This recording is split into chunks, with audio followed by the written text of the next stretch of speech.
जब प्रैक्टिकल में सूर्य निकल आता है, सूर्योदय होता है, तब कहते हैं नए दिन की शुरुआत हुई।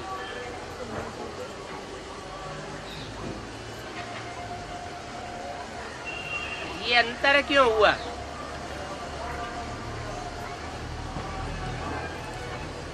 ये अंतर इसलिए हुआ कि ब्रह्मा नाम से जो पार्टधारी हैं वो अनेक हैं। मुरली में बोला है ना, ब्रह्मा तो अनेक हैं, प्रजापिता एक गाया हुआ है। ब्रह्मा जगदम्बा को भी कहेंगे, दोनों का अर्थ एक ही है। ब्रह्मा ने बड़ी, माँ माने माँ, जिससे बड़ी कोई माँ होती नहीं।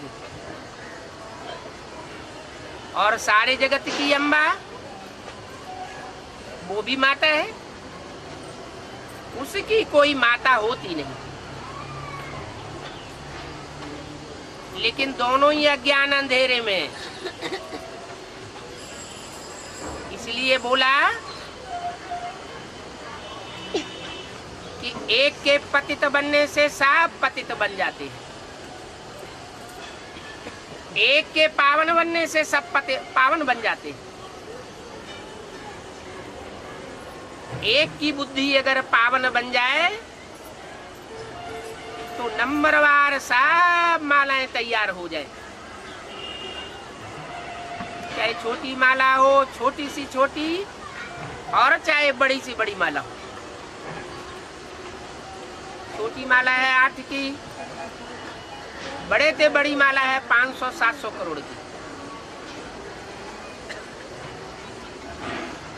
माला माने संगठन, सारी दुनिया को एक संगठन के सूत्र में बंधना है। संगठन माना यूनिटी,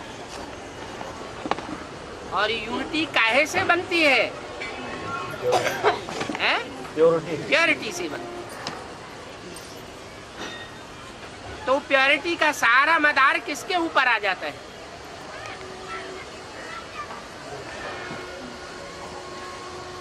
प्रजापिता के ऊपर आता है, ब्रह्मा नाम के जो भी हुए उनके ऊपर आता है, या नंबरवार ब्राह्मणों के ऊपर आता है?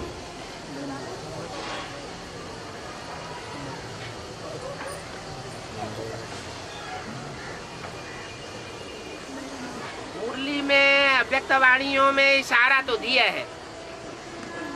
दिल्ली का परिवर्तन सारी दुनिया का परिवर्तन, दिल्ली का सुधार सारे भारत का सुधार हो जाता है।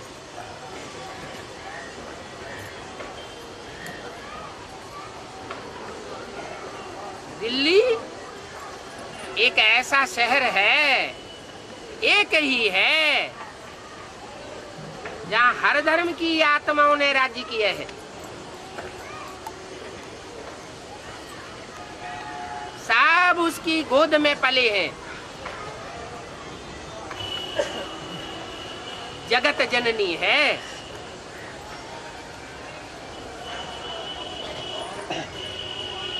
छोटी मोटी माताएं हैं, खास करके भारत की माताएं, नंबरवार माताएं हैं, नंबरवार बंधन में है। उन सब माताओं की जो माता होगी वो छोटे मोटे बंधन में होगी या बड़े से बड़े बंधन में होगी? नाम रख दिया है सीता, जगत जननी है, सारे जगत की माँ। और इतने ढेर सारे बच्चे, उनमें विदेशियों की संख्या तो बहुत ही ज्यादा है। और वो विदेशी जगत माता को मानते भी नहीं,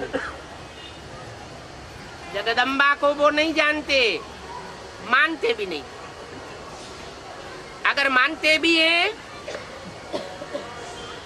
तो नेचर के रूप में मानते हैं। जड़त्व के रूप में मानते हैं। वो नहीं जानते कि जो भी जड़त्वमयी चीजें हैं उनका प्रतिबिंब कोई चैतन्य आत्माओं में भरा हुआ है। इसलिए उनकी तो बात ही छोड़ो। जो भारतवासी है, जो माता को मानते हैं, उनमें भी दो प्रकार के। एक सिर्फ माता को मानते हैं, जय माता दी, और पिता को भूल जाते हैं। और दूसरे ऐसे हैं जो माता को भी मानते और पिता को भी मानते, प्रवृत्ति मार्ग को मानने वाले हैं।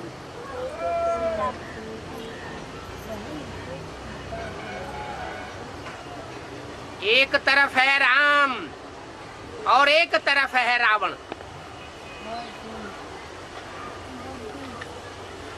राम से ज्ञान आता है, रावण से अज्ञान आता है।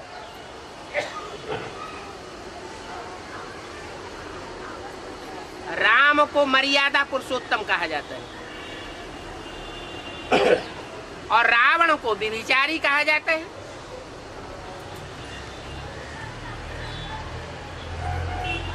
ज्ञान का तंत्र है प्योरिटी और अज्ञान का तंत्र है इम्प्योरिटी, व्यभिचार।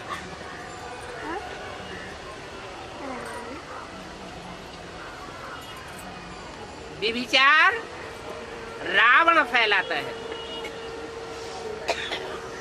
पहले तो अनेक मतें फैलाता है। अनेक मतें फैलाने के कारण उसको 10 शीश वाला दिखाया जाता है। मत मतांतर में अंतर पड़ता है तो दृष्टि वृत्ति में भी अंतर पड़ जाता है। एक जैसी समान दृष्टि किसी की रह नहीं सकती और दृष्टि वृत्ति में जब अंतर पड़ता है तो वाचा में भी अंतर पड़ जाता है। एक जैसी वाचा सब बोल ही नहीं सकते और वाचा में जब संघर्ष होता है तो कर्मेंद्रियों तक उतर आता है।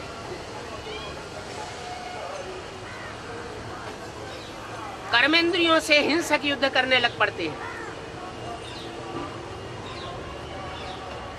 अब वो युद्ध का रूप चाहे 5-4 वर्ष के ड्रामा में 63 जन्मों का हो, ब्रॉड ड्रामा का रूप हो, और चाहे संगम युग में शूटिंग पीरियड का सूक्ष्म रूप हो।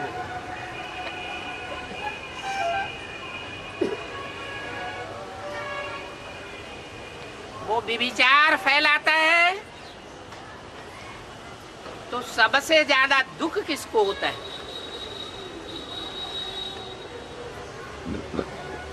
पुरुषों को होता है या स्त्रियों को होता है? माताओं को बहुत दुख होता है। कन्याएं भी अछूती नहीं छोड़ती।